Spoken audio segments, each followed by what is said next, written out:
오늘 대림절 둘째 주일 우리에게 주시는 말씀은 마가복음 1장 1절부터 8절까지 말씀입니다.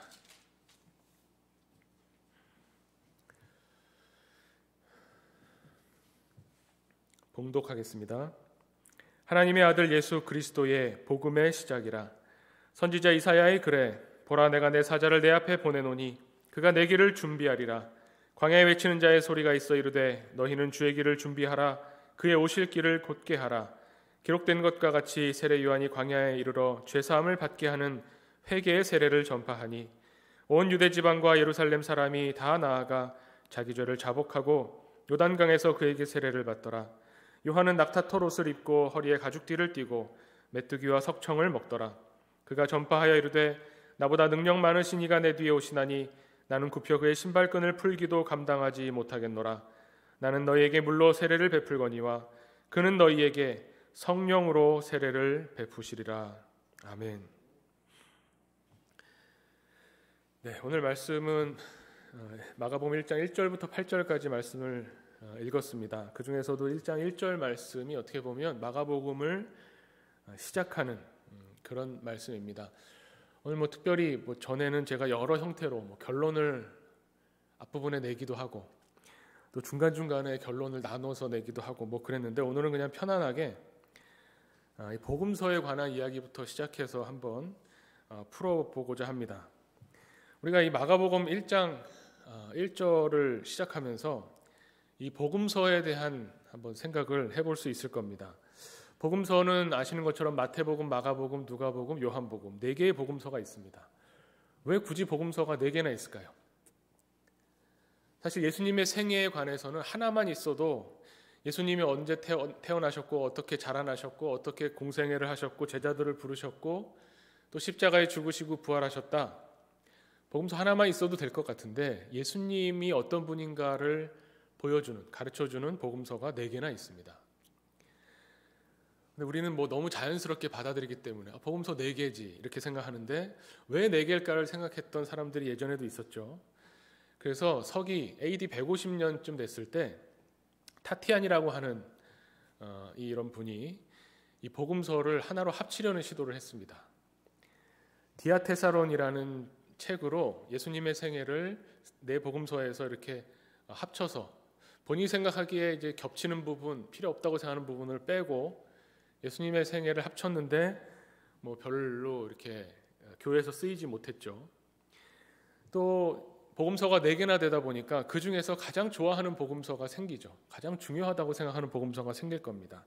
2세기의 마르시오는 복음서는 누가복음이 진정한 복음서다라고 주장을 했습니다. 왜냐하면 누가복음이 이 누가가 이후에 사도행전을 썼죠. 또 누가가 바울과 함께 선교를 다니면서 초대교회의 역사를 썼기 때문에 이 바울 사도와의 연관성 때문에 복음서로는 누가복음이 어떻게 보면 제일 중요하고 다른 복음서들은 별로 중요하지 않다라는 식으로까지 오해될 수 있는 이야기도 했습니다. 아마 우리도 그럴 겁니다. 복음서 중에 제일 좋아하는 복음서가 혹시 있으신가요? 네, 여쭤볼 수도 있죠. 우리 윤기원 집사님, 복음서 중에 어떤 복음서 제일 좋아하세요? 네. 네, 좋아하는 구절이 많은 것. 네, 그렇죠. 아주 훌륭한 네, 답변이십니다. 송희곤 집사님은요? 제가 이방인이기 때문에 네. 누가복음. 네. 그렇죠. 이렇게 사실은 똑같이 중요하지만 더 마음 가는 게 분명히 있을 겁니다. 어떻게 보면 마태복음은 우리 그 신약 성경에 제일 처음 나오잖아요. 그래서 제일 많이 읽었기 때문에 제일 익숙합니다. 제 경우는 그렇습니다. 항상 성경 읽어야지 하면 구약은 너무 두꺼우니까요. 신약부터 읽으면 보통 마태복음부터 읽게 되죠. 그래서 마태복음이 읽은 횟수로는 아마 제일 많을 겁니다. 가장 익숙한 복음서고 또 마태복음의 특징은 뭐냐면 예수님의 말씀을 잘 정리해놨습니다. 그걸 잘 정리해놓은 게 어떻게 보면 산상수훈이죠. 정리가 잘 돼 있고 왜냐하면 마태복음에서 강조하는 예수님의 모습은 교사로서의 모습입니다. 율법에 대해서 하나님 나라에 대해서 예수님이 오신 뜻에 대해서 잘 정리한 가르침을 가르침을 잘 정리해서 실어놨기 때문에 마태복음이 이해하기가 좀 쉬운 부분이 있습니다. 또 마가복음 같은 경우는 마가복음은 일단 짧아서 좋죠. 짧고 또 마가복음은 굉장히 간결한, 이 짧다는 게 그냥 괜히 드리는 말씀이 아니라 짧고 간결하고 어떻게 보면 굉장히 축약적으로 예수님의 생애를 이야기합니다. 누가복음은 말씀하신 것처럼 이방인을 향해서 또 굉장히 조화롭고 이방인과 유대인 모두를 포용하는, 그래서 치유하시는 예수님의 모습, 또 약한 사람들, 소외된 사람들과 함께하는 예수님의 모습이 많이 그려져 있기 때문에 또 좋습니다.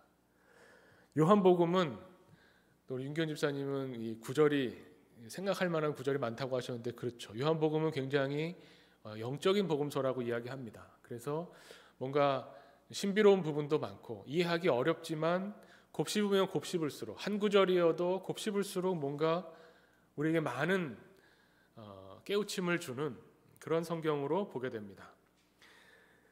복음서가 4개라고 하는 것은 어떻게 보면 예수님의 다양한 모습, 예수님을 한 사람 혹은 한 공동체가 증언했다기보다는 예수님에 대한 다양한 각도의 접근이 이루어지기 때문에 예수님을 훨씬 입체적으로 우리가 만날 수 있습니다. 그리고 또 이 네 복음서가 어떻게 보면 수신인이 조금씩 다릅니다. 수신인이 다르다는 이야기는 그 편지를 읽어보는 사람들, 복음서를 읽는 사람들의 삶의 정황이 조금씩 다르기 때문에 그것을 고려하면서 썼다는 것이죠. 제가 여러 번 말씀드렸지만 성경은 그냥 허공에다 대고 진리를 선포하는 것이 아니라 듣는 사람이 있습니다. 듣는 사람을 생각하면서 그 사람에게 필요한 말씀. 그래서 마치 성경 구절의 이쪽 부분과 저쪽 부분이 모순되는 것처럼 보이지만 어려운 지경에 처해 있는 사람과 뭔가 든든한 확신을 얻고자 하는 사람과 위로를 받고자 하는 사람, 각자 다른 어떤 말씀으로 받게 되는 겁니다. 그런 면에서 이 마태, 마가, 누가, 요한이 우리에게 복음서로 주어진 것은 참으로 복된 일이죠. 그리고 이 복음서가 각자 드러내는 예수님의 모습이 조금씩 다르게 다가올 수도 있습니다. 그런데 이 네 복음서를 같이 다루면 훨씬 더 예수님을 입체적으로 보게 되는데, 그럴 때 무엇이 먼저 쓰여졌는가라고 하는 것도 어느 정도 생각해 볼 필요가 있습니다. 복음서 중에는 마가복음이 가장 먼저 쓰였다는 걸 우리 지금 조금만 관심 있는 분들은 상식적으로 아시는데, 예전에는 마태복음이 먼저 쓰인 줄 알았습니다. 제일 먼저 나오니까요. 그러면 어떻게 될까요? 마태복음을 쭉 읽어봅니다. 그리고 나서 마가복음을 읽게 됩니다. 그러면 느낌이 어떠냐면 마가복음은 마태복음의 축소판처럼 생각이 되죠. 왜냐하면 마가복음에 나오는 이야기의 90% 이상이 마태복음에 담겨 있습니다. 그러다 보니까 마태복음 읽고 마가복음을 읽으면 마가복음은 마태복음을 줄여놓은 거구나라고 생각하게 되는데, 오히려 그 반대죠. 마가복음이 먼저 쓰였고 마태복음이 나중에 쓰였기 때문에 마가복음을 확장한 것이 마태복음입니다. 아까 말씀드린 것처럼 마태는 예수님에 관한 말씀과 가르침을 잘 정리해서 덧붙였습니다. 그러다 보니까 양이 좀 많아졌죠. 그런 부분들을 보면 그래서 신약학자가 하는 이야기를 들어보면 재밌는 부분이 있는데요. 마가복음 13장에 보면 예루살렘 성전의 멸망에 관해서 돌 위에 돌 하나도 남지 않을 것이다 라고 하시는 예수님의 말씀이 나옵니다. 그때 그 말씀을 쭉 하면서 예수님이 뭐라고 하시냐면 이 일이 겨울에 일어나지 않도록 기도하라. 겨울에 일어나면 너무 힘드니까요. 근데 마가복음에는 그 말씀이 있는데 마태복음에는 뭐라고 하냐면 겨울에 일어나거나 안식일에 일어나지 않도록 이렇게 뭘 하나 살짝 덧붙입니다. 왜 그럴까? 학자들이 연구해 보니까 AD 70년에 예루살렘 성전이 완전히 멸망했습니다. 근데 그때가 언제냐면 AD 70년 8월입니다. 여름이죠. 그러니까 마가복음은 이 70년의 사건이 있기 전에 쓰여졌기 때문에 이 일이 겨울에 일어나지 않도록 기도하라는 말씀이 들어갈 수 있지만 마태복음은 70년 이후에 쓰여진 겁니다. 그럼 뻔히 여름에 일어난 걸 아니까 이게 겨울이라고만 한정하면 안 되고 안식일에 일어나지 않게 해달라. 또 누가복음에 보면 더 그 이후라 아예 그런 내용이 없습니다. 이런 걸 보면 순서도 알 수 있고 어디에 중점을 두는지도 보게 되고 복음서를 훨씬 더 재미있게 비교하면서 볼 수 있습니다. 그러면서 오늘 말씀이 1장 1절, 마가복음 1장 1절 말씀이 중요한 것은 어떻게 보면 이 복음서의 첫 시작 부분들을 비교할 때 더 두드러집니다. 마태복음 1장 1절은 뭐라고 하냐면 아브라함과 다윗의 자손 예수 그리스도의 계보라 이렇게 시작하죠. 정말 이건 유대인들이 받아 읽어야 될 만한 내용으로 시작하죠. 아브라함과 다윗의 자손 예수 그리스도의 계보다 이렇게 시작합니다. 굉장히 한정적입니다. 누가복음은 아예 뭐라고 하냐면 이렇게 이야기합니다. 우리 중에 이루어진 사실에 대하여 처음부터 목격자와 말씀에 일꾼된 사람들이 전하여 준 그대로 내력을 저술하려고 붓을 든 사람들이 많은지라 하면서 나도 데오빌로 각하에게 이렇게 그래서 씁니다. 정말 이거는 이방인인 데오빌로 각하에게 이러이런 편지 씁니다라는 편지 형식을 그냥 가지고 있습니다. 요한복음은 1장 1절 너무나 유명하죠. 태초에 말씀이 계시니라 이 말씀이 하나님과 함께 계셨으니 이렇게 시작합니다. 마치 창세기를 선언하듯이 시작하죠. 장엄하게 시작합니다. 그런데 이 세 권의 책이, 이 네 권의 책이 복음서라고 불리는 것은 어떻게 보면 마가복음 때문이죠. 마가복음 오늘 읽은 말씀을 보면 하나님의 아들 예수 그리스도의 복음의 시작이라 이렇게 시작합니다. 복음이란 말이 여기 나오죠. 예전에는 책이 무슨 요즘처럼 이렇게 표지가 있고 책 제목을 이렇게 표지에는 제목만 딱 있고 없잖아요. 예전에 얼마나 양피지나 이런 종이가 귀했습니까? 표지를 쓰지 못하고 그냥 책에 따로 제목을 붙이지 않았습니다.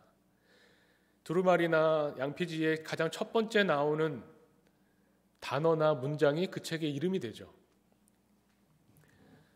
그렇게 본다면 오늘 마가복음을 완전히 직역하면 우리말 성경 중에 공동 번역이 가장 직역을 했습니다. 공동 번역으로 읽으면 이렇습니다. 하나님의 아들 예수 그리스도에 관한 복음의 시작 하고 피리어드죠. 그러니까 시작이니라 이런 어떤 동사가 안 붙습니다. 원래는. 원래 사본 중에서 가장 오래된 사본을 보면 이렇게 된다는 거죠. 그냥 복음의 시작하고 그 다음 문장이 나옵니다. 이것이 어떻게 보면 제목이 되는 겁니다. 예수 그리스도의 복음, 그 복음이 이제부터 시작이다. 마가복음이 선언하고 그 복음서들이 줄줄이 따라 나오는 거죠. 마가복음 1장 1절만 가지고도 우리가 생각해보고 찾아볼 부분들이 참 많습니다. 그러면 마가복음은 가장 먼저 복음서 중에는 가장 먼저 쓰여졌는데 왜 마가복음을 쓸 수밖에 없었을까? 마가복음이 쓰여진 시기는 아까 말씀드린 것처럼 70년은 채 되지 않았지만 60년대 중반 이후라고 보통 생각합니다. 65년에서 70년 사이에 쓰여졌겠죠. 그전에는 바울이 전도에서 일어난 교회들을 향해서 쓴 서신서들만 있었습니다. 예수님에 관해서 본격적으로 예수님이 누구신 줄 아느냐를 가르쳐주기 위해서 본격적으로 쓴 복음서는 65년에서 70년 이후에 나오기 시작한 겁니다. 그래서 이제 시대 배경을 한번 볼 필요가 있는데 예수님 당시 시대 배경이라기보다는 마가복음이 왜 쓰여졌는지의 시대를 한번 볼 필요가 있습니다. 아시는 것처럼 예수님이 공생애를 시작하시면서 제자들을 부르셨고 3년 동안을 가르치셨습니다.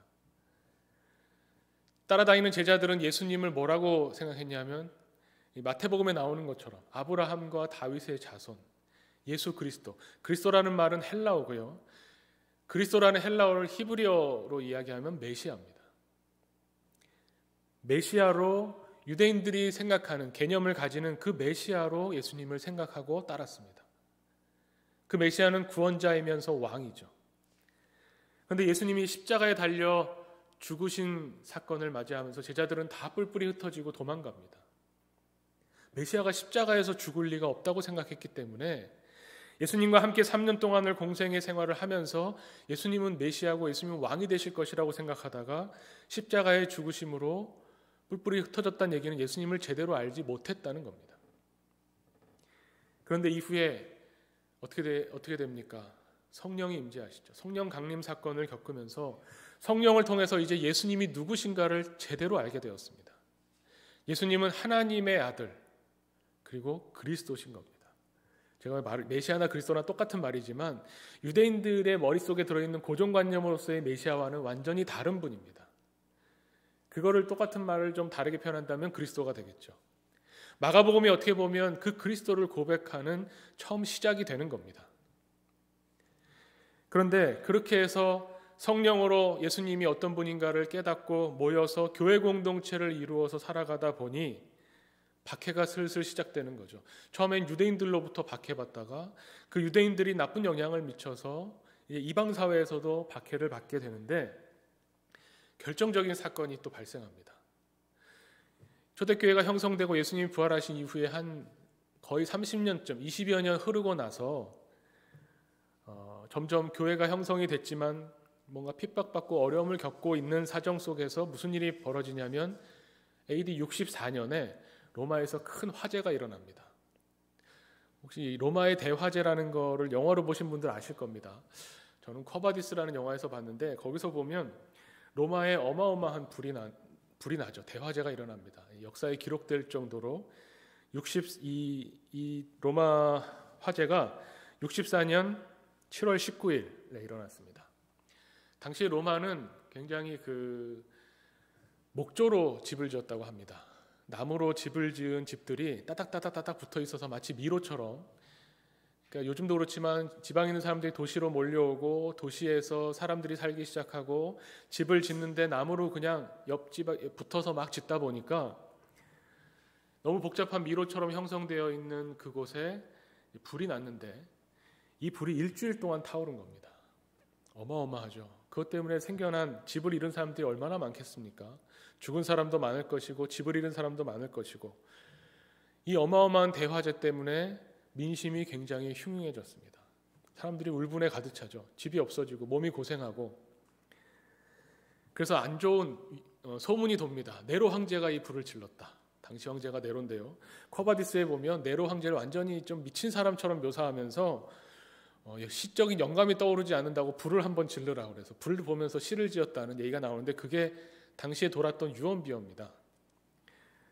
황제가 실제로 그랬을 리 없다는 게 이제 정사죠. 그렇지만 어쨌든 그런 소문이 돌 정도로 민심이 아주 나빠진 겁니다.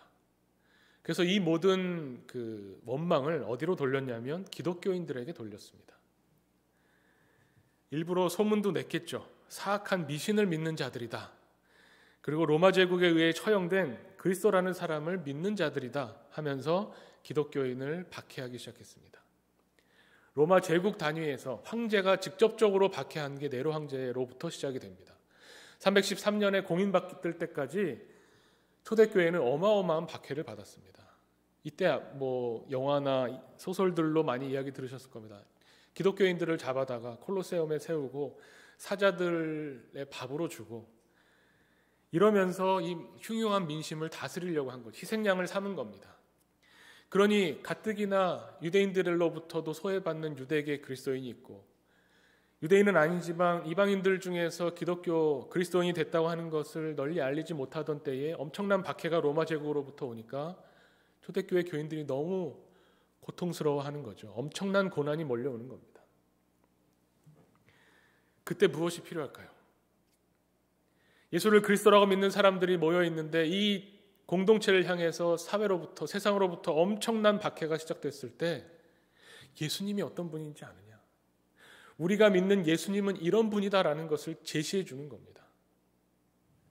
힘들고 어려울 때 어떻게 해야 됩니까? 우리는 근본으로 돌아가야죠. 원래 처음 시작으로 돌아가는 겁니다. 그래서 마가복음이 예수 그리스도 복음의 시작이라고 선언하면서 이 편지를 씁니다.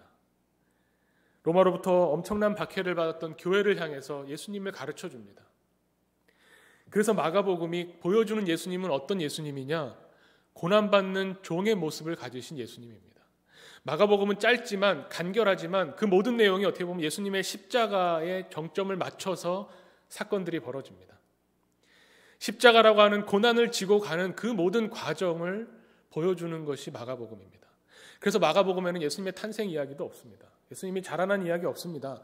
예수님의 공생애는 시작부터 고난을 향해 달려가는 길인 겁니다. 십자가를 지시기 위해서 고난받는 종으로서 이 세상에 오셔서 그 삶을 펼쳐가시는 모습으로부터 시작하는데 그 시작에 바로 앞서서 나오는 것이 세례 요한 이야기죠. 이것으로 이제 복음이 시작되는 겁니다. 이렇게 본다면 복음이 과연 뭐냐? 박해받고 고통받는 초대교회 그리스도인들을 향해서 하나님이 보내시는, 하나님의 영감에 의해서 쓰여진 하나님이 보내시는 이 위로가 뭐냐? 복음이라는 겁니다. 복음은 또 다르게 말하면 예수 그리스도 자체죠. 예수님 자체가 바로 복음입니다. 조금 더 들어가서 생각하면 예수님의 십자가와 부활하심이 복음입니다.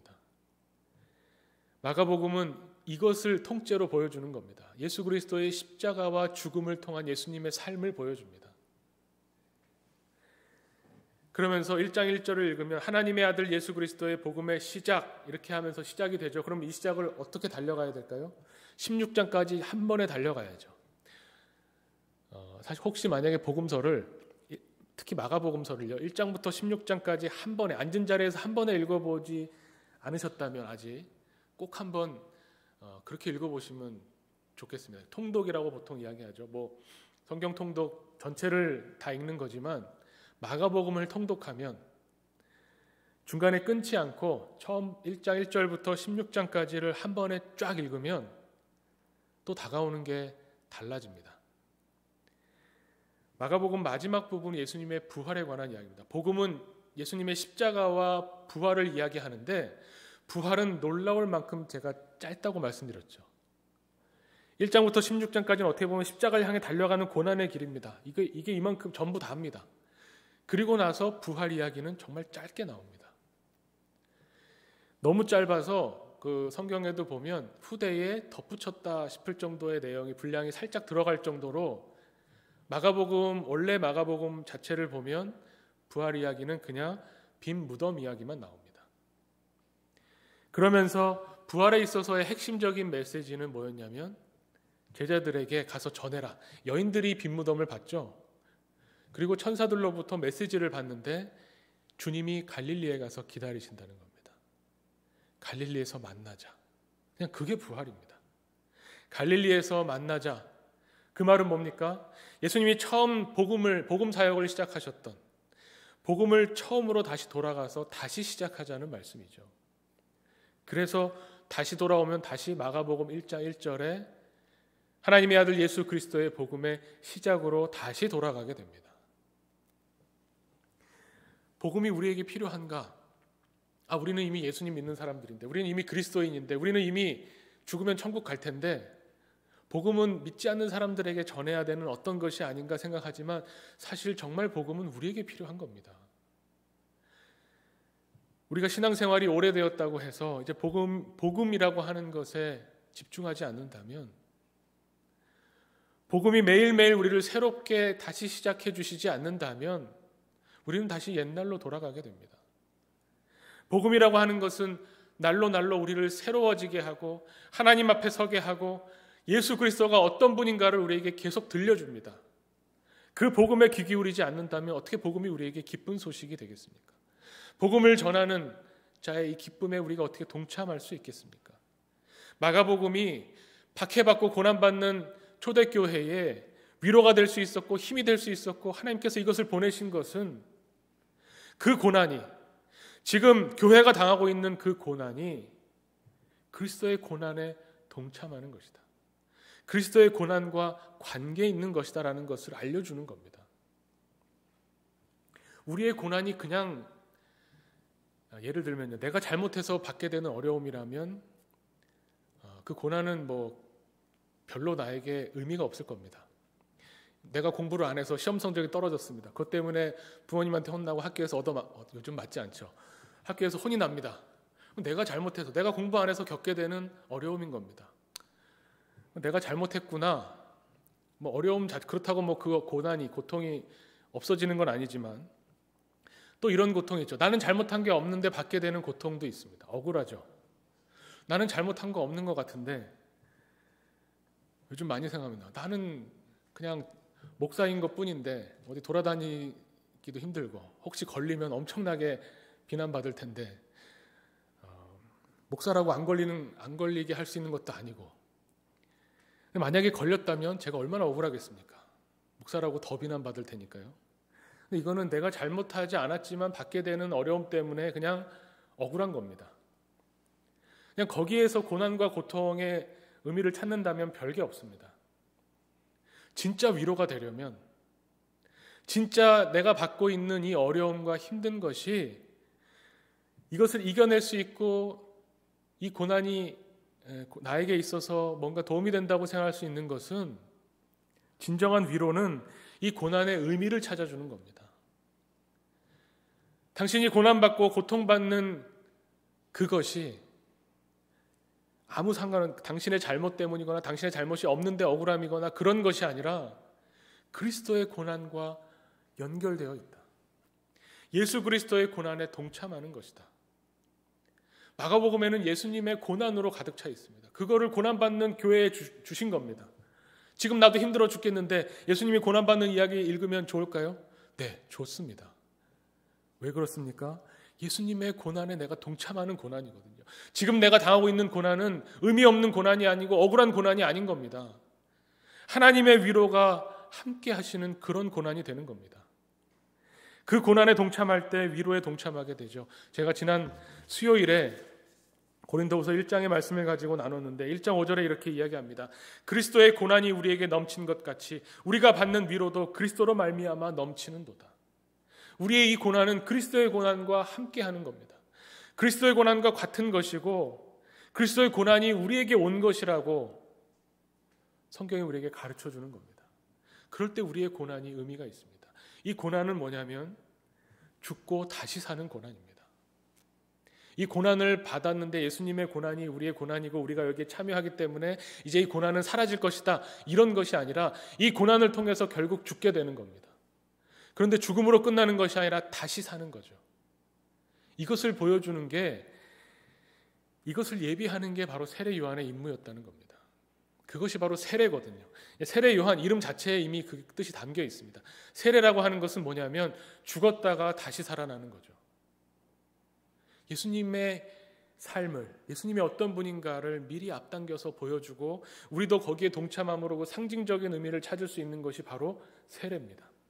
이 세례는 신약 성경에서 이렇게 이야기합니다. 로마서 6장에서는 그리스도 안에서 옛사람이 죽고 새 생명을 얻어 새로운 삶을 시작하는 영적인 예식이다, 이렇게 설명해 줍니다. 그게 세례라는 겁니다.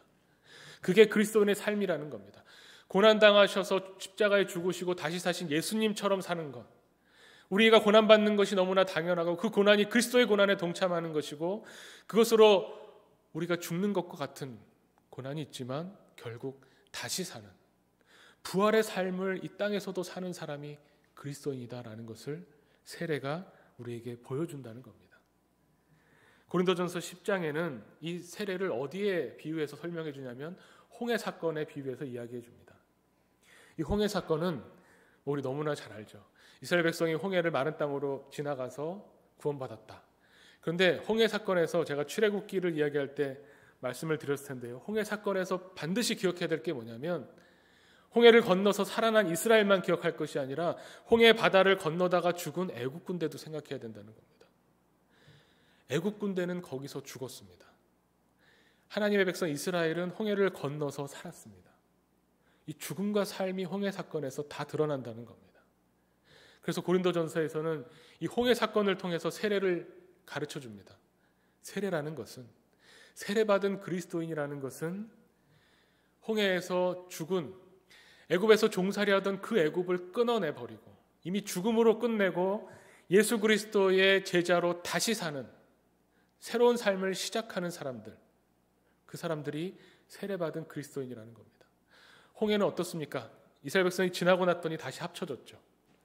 다시 돌아갈 수 있을까요? 없을까요? 다시 돌아갈 수 없습니다.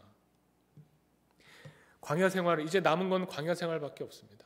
광야에 살면서 애굽에 있었더라면 좋았을 것이다, 애굽을 그리워하고 애굽으로 돌아가기를 원하는 마음이 있지만 돌아갈 수는 없습니다. 돌아가려고 하면 할수록 더 괴로워지고 더 힘들어집니다. 오히려 하나님이 약속해 주신 가나안 땅으로 나아가는 것이 이스라엘 백성의 사명인 거죠. 우리도 마찬가지라는 겁니다.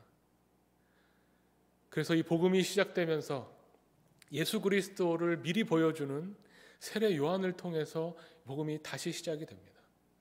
우리도 마가복음이 마지막 마치는 부활에서부터 다시 와서 예수 그리스도의 복음을 시작하는 사람들이죠.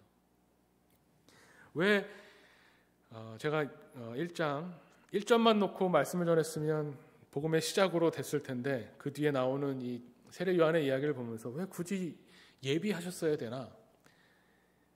내 사자를 내 앞에 보내노니 사자를 보내야 되나? 이런 생각을 했었는데 이거는 그냥 제가 최근에 본 어떤 그 유튜브에서 운동 유튜브 많이 봅니다. 요즘에 밖에 나가기 어려우니까요. 집에서 트레이닝하는 이런 트레이너들이 유튜브를 많이 하는데 거기에 보면 이제 트레이너 중에서도 정말 운동을 열심히 공부한 사람들이 있습니다.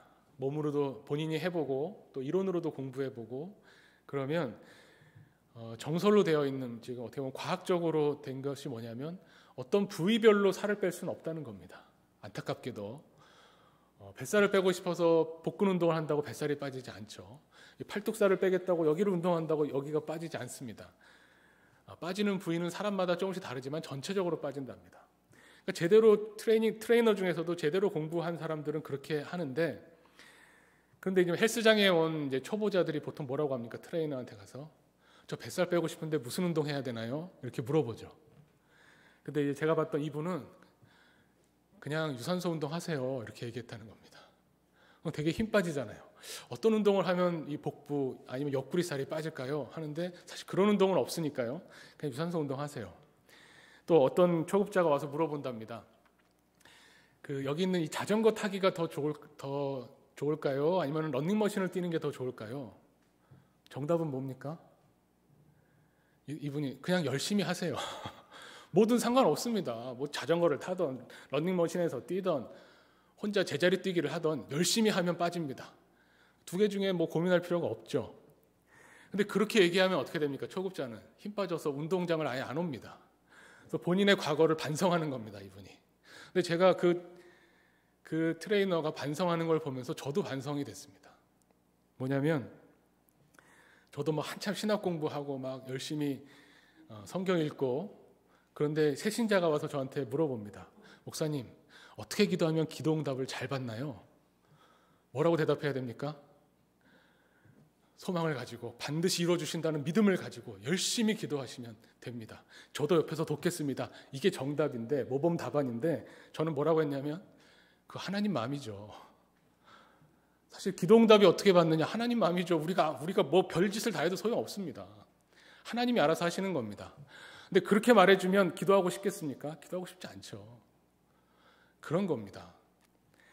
상황에 따라서 처해 있는 상태와 하나님과의 관계를 놓고 볼 때 기도의 맛을 아직 모른다면 기도를 통해서 기도에 깊이 들어가서 하나님과 교제하며 하나님의 마음이 하나님의 뜻이 나에게 절실하게 느껴지는 그 기도의 맛을 모를 때는 그냥 마음의 소원을 가지고 하나님 앞에 나와서 아뢰는 겁니다. 그리고 그 소원이 이루어질 때 기도의 맛이 조금씩 들어가는 거죠. 와, 기도했더니 하나님이 들어주시는구나.